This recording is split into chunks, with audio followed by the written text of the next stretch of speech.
Правительство Коми и компания РЖД заключили соглашение о реконструкции вокзала в Сосногорске. Соответствующий документ подписали глава республики Сергей Гапликов и начальник дирекции железнодорожных вокзалов Виталий Баталевский. Вокзал Сосногорск будет заново перестроен за счет средств инвестиционной программы РЖД, а наш регион обеспечит подключение объекта к городским коммуникациям и их модернизацию, а также благоустройство привокзальной территории. Напомним, переговоры о необходимости реконструкции объекта шли довольно продолжительное время. Сегодня вокзал находится в плачевном состоянии.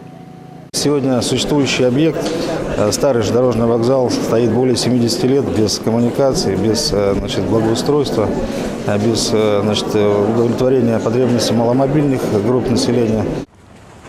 В марте этого года у подножия фундамента нового здания торжественно заложили камень и начали работы. Предварительная стоимость проекта – 210 миллионов рублей. Обновленный вокзал планируется открыть в первом квартале 2020 года. Как отметил Сергей Гапликов, новое здание станет хорошим подарком к столетию республики.